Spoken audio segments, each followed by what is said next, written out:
everybody. Welcome to We Run on Reruns. I'm Amanda, and I'm here with my brother, Eric. How's everybody doing this week? We are here jumping into season 6 of Friends.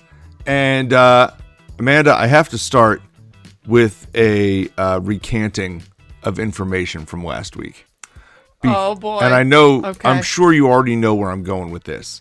But I spoke last week about these post-Vegas episodes, about how I liked how they faded the makeup off. And I knew this was gonna come up. They did on the first moment, like the morning they woke up, it faded. And I swear, it's one of those things where, like, what do they call those things where everybody's convinced that they've seen the same thing, but they've never seen the same thing? I was the Mandela effect. Yes, I was convinced that I saw it Mandela. Wait, in the next couple scenes. Yeah. And apparently you don't. Apparently, because they come to breakfast the next morning, gone. And they come, like, to the Central Park where I thought I saw it, like, on there. No, gone. And I'm like, okay. I don't know. I don't know what I was thinking of. Maybe I dreamed it in a world somewhere. But my bad. I thought it was there. It wasn't there. So all that speaking that I did to that in our last podcast, throw it out the window. I'm so sorry. Like, my bad. And it's so funny because I was like waiting for it too. I'm like, man, I really never noticed. Like when you were saying they're at Central Park and like they're sitting around, I'm like, I'm just not seeing it. I'm like his face is clean. His face is extremely clean. I was convinced that it was there. And I will tell you what the funny thing is about this. They should have done that. Well, they should have. The funny thing about this episode is specifically this very first one. I mean, I had the DVDs to this forever, and I feel like they did a lengthy behind the scenes on this first episode. And I have seen the behind the scenes on this episode over and over and over again. And maybe that was mixed into that somewhere, that they were going to do it or they couldn't do it, or they tried to do it and they never did, though. My thought was it on like a deleted scene too from the DVDs? I didn't know where they tried to like squeeze in more of that and that, but I don't know. But that wouldn't also make sense for continuity if they had like a random deleted scene where their face still had the marker residue, because I mean, listen, I think at that point they probably just wanted to move on, which they had to at some point. Like, I guess it's not going to stay there forever. They also never explained how Joey's head ever got out of the turkey. So, I mean, there's that. Well, listen, these things aren't perfect. I gots to know. Yeah, because they oh, sorry guys. My phone just flipped out. Yeah, so where we left things off last week is we had all the friends in Vegas. Joey finding out that he had an identical, well, he thought he claimed he found an identical hand twin. We'll just I believe him. I believe him. Whatever that means. I've actually had moments where I'm looking at his hand really closely next to oh my goodness, Tom Lennon's hand. I'm like, I don't know, Joey, this is a bit of a stretch. I'm not seeing the match. Yeah, I don't think so. And moving on. And then we have Monica and Chandler resolving their argument about the lunch with Richard. And that led to Chandler proposing again. And then when they were about to tie the knot, they witnessed a drunken and drawn upon Rachel and Ross leaving the wedding chapel, throwing rice in the air. And that's where we left things. So and it was it's right where we pick it back up too. Like, they are still in the chapel, shocked at what they have just seen. Because then, well, we'll get into it, but because then we have Joey and Phoebe also going in, which is hilarious. I love this moment right where we bust into this episode. We'll just pick it up here. This is season 6, episode 1, and this is the one after Vegas.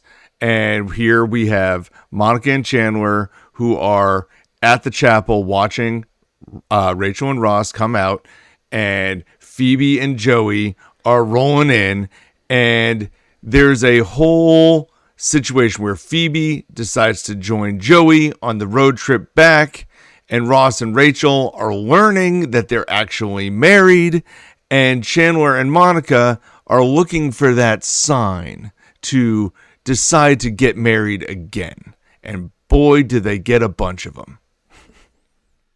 That's right. But we got to pick it up at the chapel. We got to pick this up right at the chapel. Like, this is one of those scenes too where, like I said, I've seen the behind the scenes on this episode so many times, and it's funny because going through the process of like Phoebe making the joke that, well, it's not that big a deal. Like, if you're married in Vegas, like, you're only married in Vegas, right? And they're all like, Phoebe. Yeah, they're all like, no, Phoebe, if you're married in Vegas, you're married everywhere. Everywhere. And she's like, oh my God. And they stopped and they had to ask the audience, like, hey, is it clear that Phoebe's been married in Vegas before? Like, did we all get that? And they were like, yeah, we got it. It's like, okay, good. We move on. But there was a check. It's like, was that That's obvious awesome. to you guys? Yeah. And there was another joke where, what was it? I think Chandler says something about 2 bottles of alcohol walking around in human form. Yes, about Ross and Rachel. Ross and Rachel. And the writers were going back and forth, kicking around different ideas on what to say, and they couldn't quite nail down what to say. So they called Matthew Perry over to the group, and they said, what should we say here? And he ran through some ideas, and that ended up being his idea to put in. So it was just kind of a nice, like, peek behind the curtain on their process, on how they come up with jokes. This is everywhere. This has got to be on YouTube. It's got to be everywhere.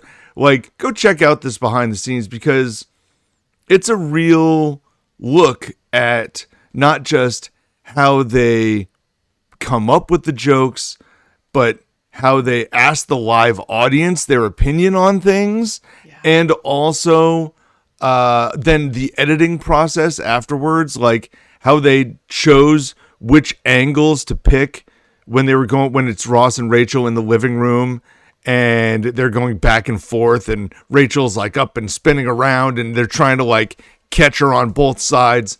It was a really cool behind the scenes, I thought, because, you know, I'm just into that stuff. I like that stuff more than the show sometimes. Yeah. And it was very cool to see the entire process on how it got made. Yeah, I think that's very cool. I mean, I wish that I could have been a part of one of those audiences. That would have been so much fun, and having that level of engagement, or even just meeting someone who's been a part of that. Hey, if we have any listeners ever who have been in a studio audience of Friends, please reach out to us immediately. We would love to hear from you. That is so cool. We run on reruns at gmail.com. Hit us up. Yes. Oh, that's so cool. And yeah, I know that I've heard about that, especially with Matthew Perry being very engaged with just a lot of the writing. And that moment in particular with Phoebe, about her having this very, I guess what's referred to as like a pregnant pause, where like there's this, oh my God. Like when she responds to being married in Vegas, it's such a great way of conveying without saying it out loud. Yeah, that, didn't have to say it.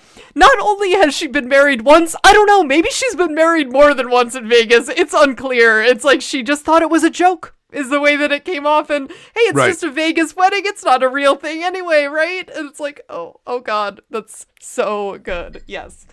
But the idea, I love the idea though that they were asking the audience, if they thought that was obvious, like if they understood the joke. Now again, small sample size, right? You're asking the group of people that are physically there watching the show. They know your characters best. Mm-hmm. Does the at-home TV audience also pick up that joke? Maybe. I certainly did. Yeah. But yeah, I think it's cool to get a connection. Like, you've got this audience here, you might Yeah. as well ask them. And that was the whole thing. They're like, well, let's just ask them. Like, there was a conversation on if they all thought they got the joke or not. And then they said, let's just ask the people. And it's like, right, there you go. Ask the people. And that level of engagement is just so cool also to think about now, because now it's hard to get someone to pay attention for something for longer than 30 seconds, let alone in an audience and actually participating in the show. That is just, I feel like I would love to bring some of that back. Like, how do we get back to that place where you can just have that level of involvement and engagement, and it's very cool to think about that. I would like to think that people that go and sit in studio audiences that still exist would be engaged and paying attention, but I also am well aware that smartphones have changed the game, and people don't seem to care as much. The amount of people I've seen, who was it? Was it Harry Styles? I saw this concert, and I think it was Harry Styles, where he came right up to the edge of the stage and started like singing right to this girl who was head down in her phone, texting the whole time. She's in the front row. And he waited and he kept singing to her until she looked up, and then he walked away. And she was like reaching out for him like, oh my God. Like, he was right here. And I'm like, you're at the concert. You're in the front row. Like, what is happening This is the moment. Yes. Right now. You are in it. Stop looking down and away. It's like, nobody wants to live that moment anymore. Like, everybody wants to, and even if you're at these events and your head's not down in your phone, you're holding it up like trying to record. And I'll tell you what, I've done it too for certain things, and I've stopped doing it for as many of the things I've been to. Yeah. The videos are like great for a second, but you're not going back and watching these things forever and ever and ever. You're just not. You can put them on your social media, but people will look at them for 4 seconds, and you spent more time looking at your phone trying to record the perfect video than just enjoying the moment. And so, listen, we're speaking like a bunch of old people all here. right, guys, I know. Listen, we'll end this soapbox right here, but it's just it is just. I stand on it. I stand on it firmly. I firmly do as well. It's you got to be present. We're trying to be present, like, in each moment. So we love that you are here with us listening to this episode. Thank you for that. Just we cannot overstate it. Any of our listeners out there, just happy that you're engaged with us and listening in. But we are going to get back to this episode now, where we have Rachel waking up next to Ross, and they are both hung over in bed, not remembering anything about the not night at before. all. I mean, this is a level of I thank goodness I have never experienced that, where it's like, what even happened? Like, where was I the night before? Nope. No, that sounds terrifying. Not to the level of getting married and not remembering it. Yes, right. Oh, this is so good, because I mean, Ross has just married on his back too, but at this point Rachel had walked away, and I'm thinking, wow, that's a lot of marker. And Eric, it's a lot of marker on that back. Because Eric, to go back to your earlier point, because they're down at breakfast in the next scene, and all of that marker is gone. Ross's nose is completely clean, and Chandler is just looking at them like, so are we gonna talk about last night? And Phoebe's saying, yeah, well, Ross invited us to watch. And they're saying, well, yeah, you got married. They're having to tell them. And I love that moment where they're looking at each other, like, and just pointing, and it's all starting to click. Because it's like, who got married? Chandler, you did? This one's free, right? To Ross. Oh, that's so bad, because it's the third one. Well, he had a punch card, And this is where Phoebe sets it in motion. Phoebe, well, you want to blame people from outside the story for the story that exists. Like Phoebe's the one who says like, "Oh, that's your thing. Like you're the divorce guy." Yes. And so if she doesn't say that, it doesn't get in Ross's head forever and stick there for multiple episodes. Like, I can't be the guy with 3 divorces. Like, well, I love finding that first domino. It's so much fun. Where did it all start? That's where it kicked off, right at this breakfast, where Phoebe's like, "Oh, that's your thing. You're the divorce guy." That is not my thing. You love divorce so much, you're probably going to marry it, and then you'll have to divorce a divorcing guy. Yeah. So drunk. So drunk.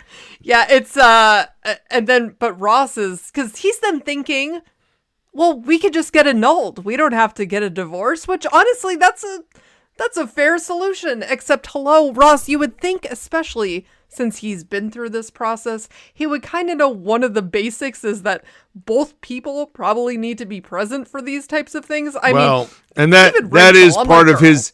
Listen, we've got 2 episodes to do today, and we got 2 episodes later in the week, and it's all going to tie to Ross's poor decision making about this divorce situation. This is bad. This is bad. Yeah, it's not great. Yeah, but we also have if we want to stick with Ross and Rachel. Yeah, let's continue going forward here, where he basically, as you're saying, he's trying to get Rachel to agree to not divorce him. Uh-huh. So he doesn't have to be the guy with 3 divorces. And my favorite part of this whole sequence, all the different scenes that they do with this, is when he's trying to convince her, like, what's the big deal? Like, so you have a form and you check the box that says Mrs. instead of Miss. It's right next to it. She's like, oh, I thought it was on the other side of the form. Oh, like, wow. That's the funniest joke in that whole thing to me. It's like, how is this going to affect you really? Like, what? Ross, are you kidding? I mean, it is just bonkers. You're asking me to be your wife. Yeah. It's No, I'm asking you to do me a favor. Like, and it's one of those, well, and as my wife, I feel like you should grant me this favor. Yeah. I mean, I love Ross's perspective on this whole thing, because it's like it's insane. 1 degree off. Oh, but it's like there is some level of reality to it, but it's also no. Well, like you're married. Neither of you want to be married, except we know that you kind of do want to still be married.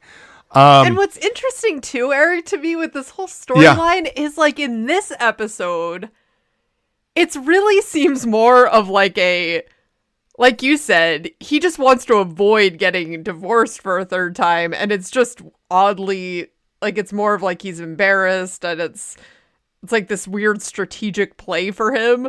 But then it evolves into something else. Yeah, it keeps going. It's almost like, it just keeps getting worse. Does Phoebe, though, plant the idea? Is it more that she's planted the idea of him having feelings than him actually still having feelings again? Or is it like he's in such deep denial here that he's just thinking, well, we'll just stay married because I love this woman anyway. And like, I don't want to divorce her because, I mean, they even do end up having that conversation later where Rachel says, I just assumed if you and I ever got married, we would just stay married. Like that would be it. Like it wouldn't be, it wouldn't have gone down. So I don't think it's Phoebe like planting the seeds that, hey, maybe you do actually like her. Yeah.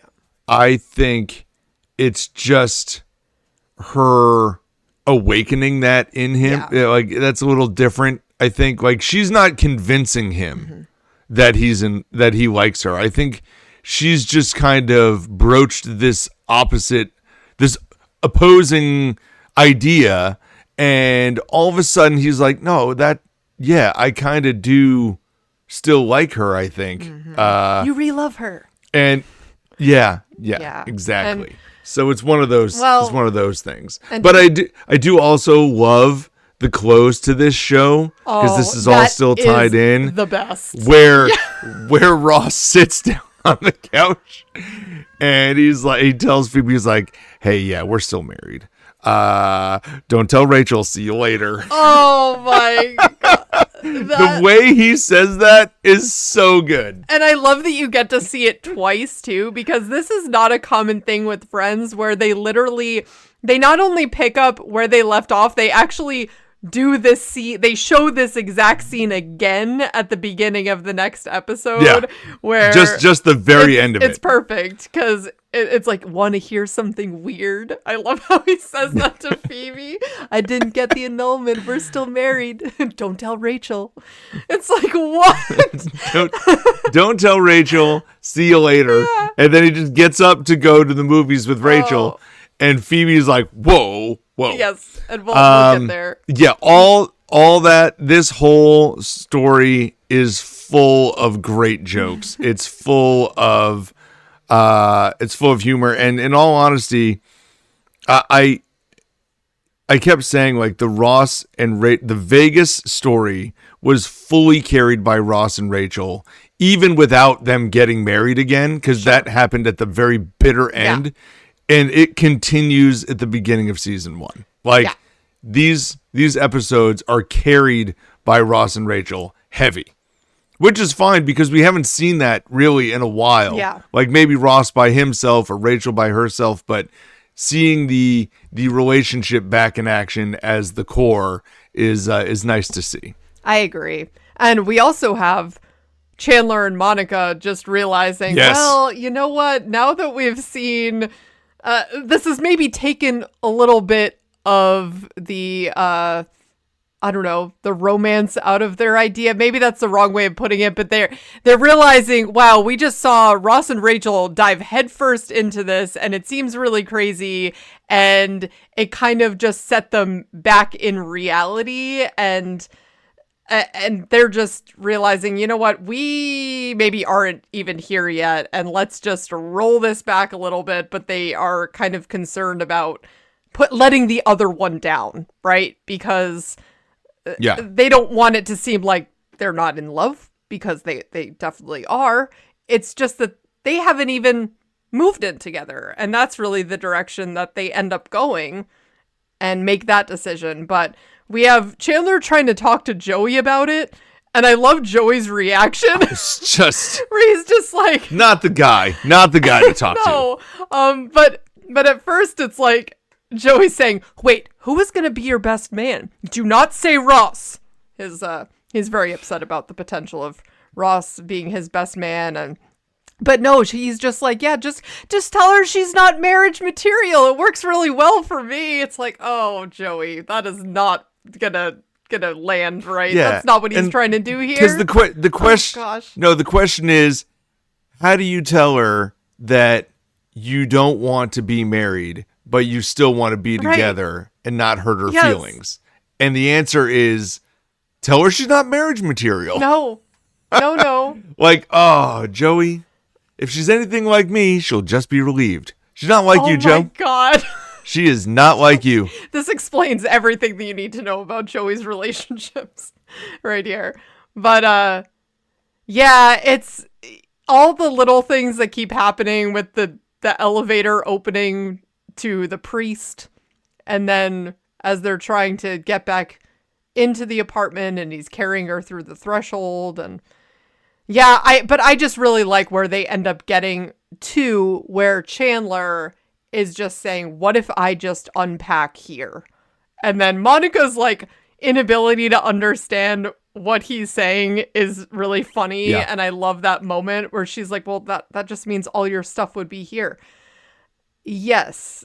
What if I just moved in and you understood what I was saying? And I love the audience reaction here is so great. They are just fully on board with this move as Monica's like leaping into Chandler's arms. It's such a sweet moment.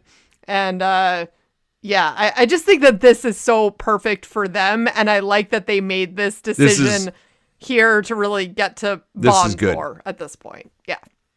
Yeah. it sets season 6 in motion, because what happens is we learn, okay, we're not going to get the wedding. Like, we're all backing off the wedding. We're going to kick that can down the road. But we still want to keep Monica and Chandler together, so we're going to have them take the next step. And that next step also impacts Joey and Rachel as roommates significantly. So now you've put this whole swing into motion, and it makes a lot of sense for Chandler and Monica. And the question is, well, what are we going to see with Joey and Joey and Rachel? And Rachel more than anyone, because she's being displaced. Yeah. And it is definitely the second story to watch at the moment. The first being, what is this divorce situation with Ross and Rachel going to look like? We also have Phoebe and Joey on the road trip. I mean, whatever. This is just so bad for... That's when I go get a snack. I get really, really annoyed with Joey in these scenes, though, because I'm like, Joey, first of all, he wasn't even thinking about having to drive the cab home. Dude, she loaned you the cab. What do you think is going to happen to it? You're just going to leave it there? Now it's just Phoebe's responsibility? Joey. It's not good. It's not a good look from Joey. It's also not a good look from Joey to like go out of his way to convince her to be on the road trip and then like fall asleep and not pay any attention to it. It's just a bad look from Joey the whole time. I don't know. I mean, they pick up a drifter along the way. I don't know. None of this is like super funny to me. So it's just annoying for Joey that he is then falling asleep, and now it's just Phoebe's responsibility to drive the whole way because they're supposed to be having a renaissance, and he's not being a very good friend. They are definitely not. And he's like, well, now I know that being awake is a really important thing to you in a friend. It's like, Joey. I strive to be awake for as long as I know you. Like, right. Okay. Yeah. Yeah, the guy that they pick up, that is very, very sketchy. They pick up this random hitchhiker, and they're both sleeping, and he's just driving along. I don't know. This seems to be a nice guy. Storyline though could have taken a very wild direction, and luckily they made it because wow. Yeah. That's I don't have a whole lot of notes for this section other than you could have just not done it. you could have just not made that decision. You could have just transported them back to New York and we all would have assumed the cab got this bad. Is like you don't need to show that. This is not a good friend episode for Joey. So well, he does break the door down at the end and get them into the apartment because he's quite the craftsman. How many times has Joey broken that door down throughout this series? At least two, maybe three. I don't think it's more than that, but it's more than once. It's a lot. Yeah.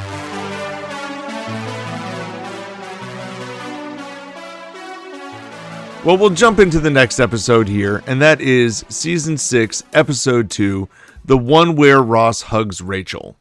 And in this one, we have Phoebe trying to like host a panel, really, of girls that are trying. Would you still date Ross even though he's had 3 divorces? That's really one story. The other story is the other group of them, all 4 of them kind of together, all the roommates. And it is Monica and Chandler telling Joey and Rachel about the fact that they're going to be moving in together. And ultimately, side effect, the fact that Joey, you're going to need to find a new roommate, and Rachel, you got to find somewhere to go. We start, though, with what you said. Like a recap of, don't tell Rachel, see you later. And then out onto the street they go. Rachel gets in the cab, and I do find it funny when she's like, we're just going down to the Angelica. And she's like, the Angelica, go! Bang, bang, bang on the cab. Yes. And the cab takes off. I do want to know how that cab could possibly back up down the streets of New York. I don't think that's real. But it happened. I mean, cabbies do some wild things in New York, especially. This is the 90s. I don't know. I don't think it could do it. There'd be 9,000 cabs behind it. Well, yeah, this guy was wild. He managed to get back there. And Phoebe, because she not only does that once, but at least twice. And it's, this conversation between Phoebe and Ross where he just really doesn't want his grave to read, 3 divorces or whatever, or like terrible at divorce, because she really got in his head about being the divorcing guy, as you said about the last episode. And and she said hers is gonna say Phoebe Buffet buried alive. So your grave can say whatever you want it to, Ross. And I mean, listen, this is a good point. I think Ross, that's where it really seems at this point that he's just more concerned with the meaning behind that. Like, who's going to want to be with someone who's been divorced 3 times? And honestly, that is a little bit of a concern. I think it is valid because it's like, dude, yeah, that doesn't sound good. But listen, if you meet the right person and you explain it, I mean, you just have to do it, though. You have no choice. This is the situation you've put yourself in, Ross. You need to take the responsibility. I do like when he says that to Phoebe, and he's like, well, have you ever dated anybody who has 3 divorces? And she's like, well, no, most guys who have 3 divorces are like 60. Yeah. Fair. But I will say, when he's breaking them down to the panel of girls, one of which, I forget her name, the middle one who likes him when he's crazy. She's been on stuff. I forget her name, though. Yeah. I'll have to look her back up. But anyway, he goes through like, hey, first marriage, wife's hidden sexuality, not my fault. Fair. Okay? Like, that's fair. That's a legit reason to get divorced, and you wouldn't have known. So It is what it is. Last divorce, drunken Vegas marriage. Also, it's not a great look, but not bad. Like, we can explain that one away. The middle one with Emily is a little tough because you got all the way to the altar and said the wrong girl's name. And then the girl's name that was the wrong one you said, you drunken married in Vegas. And that's where Meg comes to the great conclusion. Well, he's obviously still in love with this Rachel girl. Uh-huh. Yes. That's true, Meg. And that's where we are. Very good, Meg. Very good. It's an astute observation, Meg. Yeah, and I love Phoebe's reaction to that. I was just looking up so that the blonde woman in that panel of ladies giving their feedback is Alex Kapp, and she's a writer. She's in something now. I don't know if I recognize. Oh, it looks like maybe she was. I don't think that this is Seinfeld, but she was in something with Julie Louis-Dreyfus. But so Eric, you would have to look her up to see what you recognize her from. But she did seem familiar to me. Yeah. She was in an episode of Seinfeld. She's also been in Star Trek, Strange New World, and The Adventures of Old Christine. That sounds vaguely familiar. Maybe that was the.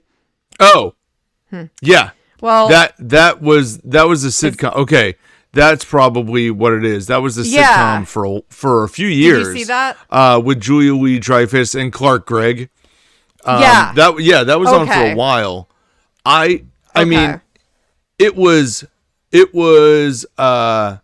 okay.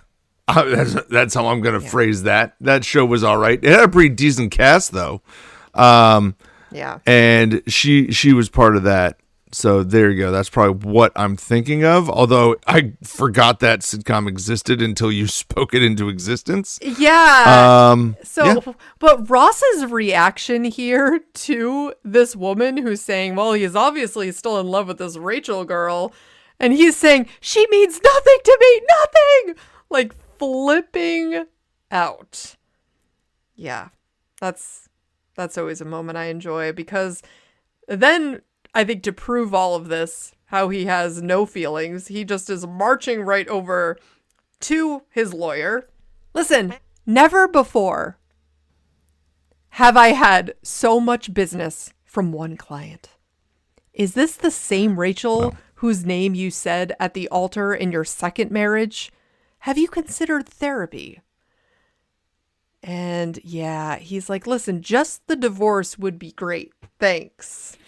And I listen, I think if I was him in that spot, I would be doing the same thing. I'd be like, listen, I just need you, lawyer guy, to sign the paper. I will worry about therapy later. Sure. I think I'm okay. Well, until he brings up the like, ooh, Rachel has to be here. I kind of already said that was done. Of course you did. Yeah. What if I bring someone that looks like Rachel? I will consider the therapy. Yeah. Yes, that's where we get to the, okay, Ross, we're now going into a dark place. Like, this is not ideal. I mean, this is very standard for someone. I've never gone through a divorce. But no. I would imagine, I just intuitively know that both people would need to participate in that type of legal event. And you know what, Rachel? Like, when Ross comes back and says, hey, it's done, can you get a copy of the paperwork there? I know you asked for it in the future, but like, you just assumed it was all good. Like, come on. Yeah. I mean, but then we have Phoebe at the end also saying, listen, I've never been more convinced of your love for her. It's true. And it's true. But because Ross is also comforting Rachel at the end of the episode, and I think this is where he's finally starting to see, okay, maybe, yeah, I do still have feelings here, but he can't confront her about that. He feels just trapped in this moment. He's boxed himself into this, though. He's boxed himself in. I mean, he is just constantly his own worst enemy, and that is what makes it hilarious and also extremely hard to watch, and why people just get so infuriated by Ross. There is so much hate for him out there that it's like people just cannot. People love or hate him. Yeah. I've seen like reels where people like rank the friends, like, well, which one's number 1, 2, 3? Not a lot of them, but enough of them to know that Ross is either number 1 or number 6. Yeah. There is no in between. Listen. Like, he's either the best or worst. Depends on your perspective. And I definitely shade him towards best, because when he's at his worst like this, it's funny. It's so funny. That's how I look at it. These are some of the better episodes when he's flipping out. Yeah. So yeah, I'm here for it. It's all about the comedy for me. So it's, if you were to just be analyzing this on like the quality of the human being, he's horrible. This is absolutely ridiculous. Oh yeah, I don't know that I really genuinely want Ross to be my friend. Oh God, no. I do not think so. I mean, or more like, I wouldn't want anything to do with him romantically at all. So there's that. But otherwise, for the show, he is great. He's so funny. But we also listen, I wouldn't want, we talk about How I Met Your Mother all the time. I wouldn't want Barney Stinson to really be my friend either, but he's the best character in maybe any sitcom ever. Oh, he's awful. Yeah, he would just stress me out constantly. He is just like crazy. I mean, so. But we do have to now talk about this roommate scenario where we're informing the roommates, and the guys are easy. You know, Chandler tells Joey, Joey, you know, Cried has his the eyes appropriate out. reaction. He's upset. He doesn't want to deal with it. And, you know, he's going to tell Monica all the terrible things about Chandler being a roommate, except he's the best roommate ever. And yeah, you go through the whole thing. I love Chandler saying The to Joey, girls- the minute Monica and I break up, I'll move right back in with you. Don't worry. Right That's in front right. of Monica. It's like, what? The girls are a much more leveled story here, and they are really where the story is at. And it really comes down to the fact that Rachel doesn't believe it's happening. And you know what? She is validated pretty soon, too, because, like, very quickly in the next episode where they can't figure out what to do with the spare room, with Rachel's old room, they're about to just call it all off. So I'm thinking, wow, I mean- like Rachel actually has a very valid point here because they're telling her and she's like, all right, sure, that sounds great. You know, after because she initially thinks that Chandler's just going to be moving in and they're going to have a Three's Company situation. She's singing the song and Interesting. and It's interesting because I would have argued the opposite of that. Okay. I don't think Rachel's point makes any sense at all here. If you're going to say, well, listen, this is you guys. You guys do this sort of stuff. Like you almost got married in Vegas and you flaked out there. And, you know, now you're going to do it again here. It's like, I think that's the only time ever that Chandler and Monica have done that. Chandler did have I the don't whole see proposal them- in front of them, though. And then that wasn't real. Yeah, that was also but, weird. like, but I know what you mean. It's they're- like to say you guys do like- this stuff is very like this has been going on for years, and I Yeah. feel like Chandler and Monica are the two friends that you can bank on more than anybody else. yeah, And so to be like, yeah, well, listen, this is just what you do. No, this is what you do, Rachel. yeah, This it's is true. what Joey does. Yeah. This is what Ross does from time to time. And Phoebe, for sure, it's not what they do. Yeah. I normally agree with that, but when I was watching it through this time, I'm thinking, oh, I guess because the room thing is so insane to be getting that. Well, the bogged next down. episode. Yeah, we'll get there, and it's like the next what? episode, like gives it some validity. Right. But at this moment in time, I still look and go, no. Yeah. And even with that, you're going to tell me, I mean, I know we're going to talk about it. Ross comes in and saves the day, right? But if Ross never stepped foot in there, you don't think they're working that out? They're working that out. They don't need Ross to come over and work that out. I would hope so, but I mean, Chandler's going back to the apartment telling Joey to call off the roommate search. It's a very extreme reaction. I mean, but listen, before we jump to the next episode and too much into that, I also have to point out a couple moments with Joey where he's, you know, he and Chandler are talking about this change in their dynamic. And he's saying, well, we won't be able to get up in the middle of the night and talk about our feelings and the future. Not once did we do that. It's like, no more J-Man and Channies. no one ever called us Who calls us that? Yeah, I just love that. And, you know, also Monica just being really upset that Rachel isn't crying and having the same emotional reaction that Joey did where he cried his eyes out. And, yeah, so...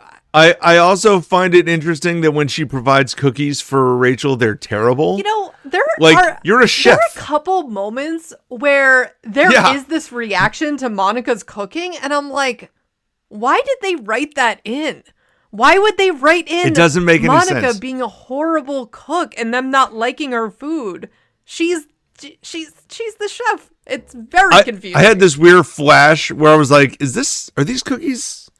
Are they the Mockwood cookies? I know. Like, what's happening here? Chocolate chip cookies are a very basic thing to be making. It's very strange. They're not as good as Phoebe's. Oh, but, that's you true. know. Yeah, well, the Nestle Tolosa.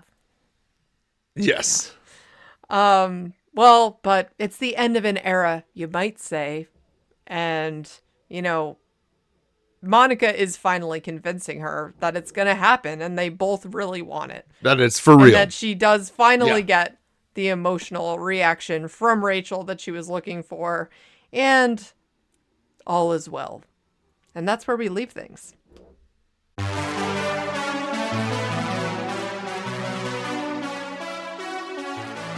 Well, now we're going to jump into our IMDb ratings segment of this episode, and we're going to talk about our least favorite and favorite characters as well.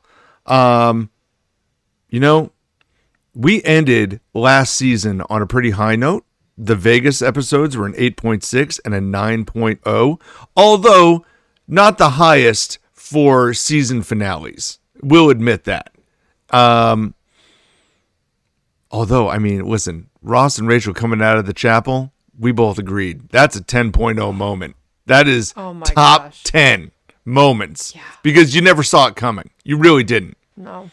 They buried that one, and I love when shows like pull the switch on you.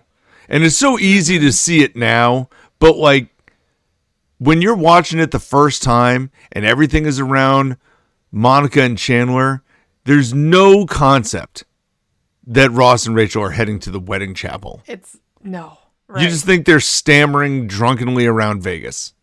And here we go. Mm-hmm. But anyway, that being said, these episodes, let's go with favorite and least favorite character. Do you have a favorite or least favorite that you want to jump into? So I went with Joey for my least favorite because it just really annoyed me when he was falling asleep in the cab. It's back to back for you. Oh, and I loved it was actually tough for me to pick a least favorite out of these two because I feel like they all were really funny and these were just two super solid episodes. But yeah, I really did not like that scene from Joey falling asleep in the cab. It was a really bad friend move. Joey, shame on you. I'm just going to jump in here with my least favorite as well and second that it's Joey. It's unfortunate that it's Joey, but it is what it is. There is an argument I think that I could make for Rachel in the second episode where she's like in denial that it's happening. I don't love that part of the story either, but I really like her in the previous one where her and Ross are going back and forth over the forms. So yeah, it's Joey. I'm sorry, Joey. It is what it is. So I'll jump to my favorite, and I think I'm going to pick a dark horse here. Like, Ross and Rachel are obviously a huge part of this, and Chandler and Monica are a huge part of this, but I really like everything Phoebe does. So I'm picking Phoebe for my favorite character. So funny. She kind of weaves herself in and out of these stories in weird ways. There's not really anything about her other than the road trip, which I think is not great. But she also starts the whole thing with, well, that guy, like, you're that guy. And she has moments in Vegas still. I don't like the road trip portion. I'm not going to deny that. But everything she does then in the second one where she's like hosting the panel of girls and she's just on Ross the whole way. Love it. I love all of that. It's Phoebe this time. I feel like you can pick almost anybody else, by the way. Like all five, anybody but Joey, I think can resonate as your favorite. Yeah.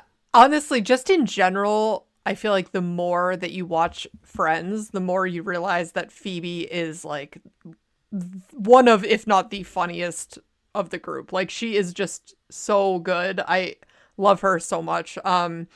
In this particular episode, I did go with Ross. I know there's a lot of Ross haters out there, and he's making horrible decisions. I don't want to stress that. I cannot stress that enough.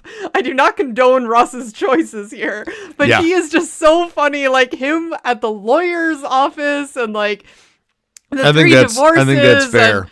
It is so funny. And yeah, that scene with the lawyer is just priceless. I cannot even. I'm not sure who plays that lawyer, but they made a good selection there. Yeah, he's good. Yeah, he's so funny. And I love his meltdown and, flipping out at the panel of girls saying, Rachel means nothing to me, nothing. Yeah. It's just classic Ross moments. So I'll say this, when it comes to rating these episodes, I actually rate them both very similarly. I had them actually tied for a while, and I just feel like I can't tie them. I have to have one better than the other, even if it's by a little bit. And so I went back and forth, and it's really the road trip that holds me back. Yep. So I'm actually going to give the one where Ross hugs Rachel an 8.7. And then I'm going to give the one after Vegas an 8.6. But I think they're both upper mid Friends episodes. That is so funny. So I really don't like to tie them either, but I could not pick. I mean, I could do the exact same thing that you just did because I do feel, but no, I'm going to stick with what I had written down here. I had them both at an 8.7. So there you go. It's funny because I'm like, I can't decide. I really think these are both just super funny, like solid, great intro to a new season of Friends. Yes, I agree. It's fractionally different, right? It's I have to like one more than the other, and I do. There's always, like, whenever you're stacking two things next to each other, I feel like that's the case. There have been very few times where I've come up and been like, they're exactly the same. No, I always like one more than the other. I do think these are great launch points into the season. And all that said, I do now have... Oh, go ahead. I've got the numbers, though. When you're ready. I was just going to say, I also feel like this, because of how they did that rollover from Ross and Phoebe's conversation, it really does feel like just one episode. It does. There's a immediate tie-in, and everything is tied very tightly together. I feel like these two could have been they weren't, but they could have been aired at the same time, like in a 1 hour episode to launch the season, and everybody would have been thrilled with it, and you wouldn't have even noticed. Yeah. And even the next episode, I feel like it's hard to almost talk about them separately because there's so much that ties in just with Ross and Rachel and everything. So I'm excited to get there later in the week. But yeah, what are the people say about these episodes? What are the IMDb ratings? So the people don't agree with us largely, but they do in this part. The one after Vegas gets an 8.6. Okay. Now, I gave that an 8.6. You gave it an 8.7. The people give it an 8.6. I think we're all on the same page. Yeah. However, the one where Ross hugs Rachel gets an 8.0. Wow. So it is a bottom tier 8. I wonder what would have done that. Are people really upset with Ross's decision here? Is that what it is? I don't know, because I love the fact that they put basically Joey, Rachel, Monica, and Chandler all together. Yeah. And they had that storyline just kind of rocking in the apartments. I really like the Phoebe and the panel of women. Yes. So do I, and Central Perk getting the girls, and I love the line where she's like, "Here's my friend Ross. Would you would you date Ross? He's divorced 3 women so far." Yeah. And he's like, "Hold on, let me go get Ross for you." Yeah. Yes. It really hits well. I think it makes a lot of sense. I think Ross would be concerned about that. I think Phoebe would try to pick him up from that. And I love getting external input from these people that we don't know. Yeah. And it makes a ton of sense. All of it seems to flow well. So I'm surprised it's notably less. That's all. An 8.0 is still overall it's fine. Excellent score. This is 8 out of 10. I mean, that's a wonderful score for any show. It's just with Friends, when you get down to the fractions, it seems like, wow, something went wrong for some people in here. And I just wish, I mean, you can, I guess if we wanted to, we could start really looking through the stars and reading the comments to see what the feedback was. But if it gets into the 7s, yeah. I feel like something has gone awry. Yeah. To be an 8 is just very close to that. Yeah. And that surprises me because I wouldn't call it a 9 by any stretch of the imagination, but I would put it a lot closer to 9 than 8. And so I'm surprised that it is that way. That episode didn't have as many Chandler quips in it. And I know, obviously, he's a fan favorite. So maybe, like, there weren't quite as many Chandler one-liners. That's the only other thing I can think of. Yeah. When looking through, it's like, oh, I guess we didn't really have too much with Chandler other than him talking with Joey. I mean, which was funny to me. So I think there's always extra credit given to season premieres and season enders. Yeah. Like they feel like there's just and usually because they've done something significant there. Mm-hmm. So like in the one after Vegas, Chandler and Monica have decided that they're going to move in together. And that is a cool moment and a big realization, and people like that. Yeah. There isn't really any of that in this, but it's the fallout of that decision. And like you said, to me, these episodes really just tie together. Yeah. So I'm surprised. But that being said, it is what it is. And we will continue on later in the week. See you there. We will.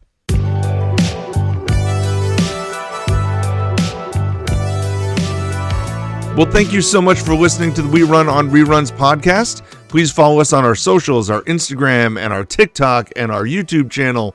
Again, we really appreciate all the support you guys have given us so far. If you want to check out these episodes in full, they are on our website, werunonreruns.com, as well as Spotify, Apple Podcasts, and your other favorite podcast players. For Amanda, this is Eric. Enjoy watching episodes 3 and 4 of Season 6 of Friends later this week. Happy rerunning, everybody. See you later, guys. Tolosa.